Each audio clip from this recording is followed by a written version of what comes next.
मंत्रीगणों तथा सेवकों ने महाराज की आज्ञानुसार श्याम कर्ण घोड़ा चतुरंगिनी सेना के साथ छुड़वा दिया।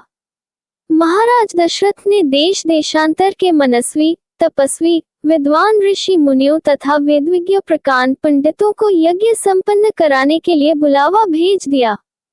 निश्चित समय आने पर समस्त अभ्यागतों के साथ महाराज दशरथ अपने गुरु वशिष्ठ जी तथा अपने परम मित्र देश के अधिपति लोकपाल के जामाता ऋग ऋषि को लेकर यज्ञ मंडप में पधारे। इस प्रकार महान यज्ञ का विधिवत शुभारंभ किया गया। संपूर्ण वातावरण वेदों की ऋचाओं के उच्च स्वर में पाठ से गूंजने तथा समिधा की सुगंध से महकने लगा। समस्त पंडितों, ब्राह्मणों, ऋषियों आदि को यथोचित धन धान्य, गौ आदि भेंट करके सादर विदा करने के साथ यज्ञ की समाप्ति हुई।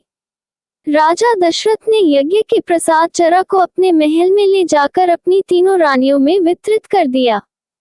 प्रसाद ग्रहण करने के परिणाम स्वरूप परमपिता परमात्मा की कृपा से तीनों रानियों ने गर्भधारण किया।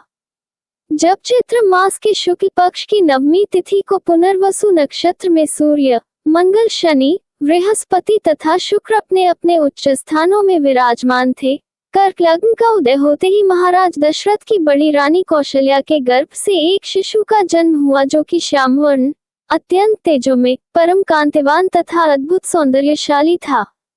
उस शिशु को देखने वाले ठगे से रह जाते थे।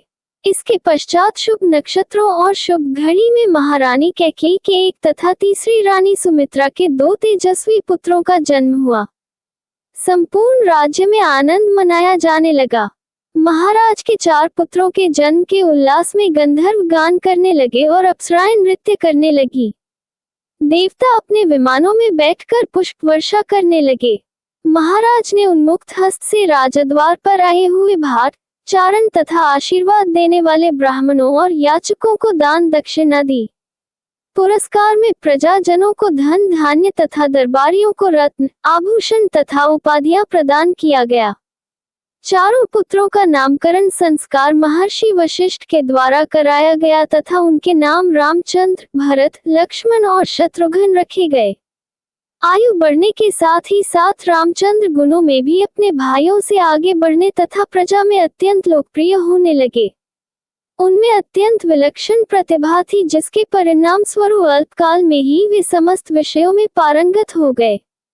उन्हें सभी प्रकार के अस्त्र शस्त्रों को चलाने तथा हाथी, घोड़े एवं सभी प्रकार के वाहनों की सवारी में उन्हें असाधारण निपुणता प्राप्त हो गई। वे निरंतर माता पिता और गुरुजनों की सेवा में लगे रहते थे। उनका अनुसरण शेष 3 भाई भी करते थे। गुरुजनों के प्रति जितनी श्रद्धा भक्ति इन चारों भाइयों में थी उतना ही उनमें परस्पर प्रेम और सौहार्द भी था। महाराज दशरथ का हृदय अपने चारों पुत्रों को देखकर गर्व और आनंद से भर उठता था।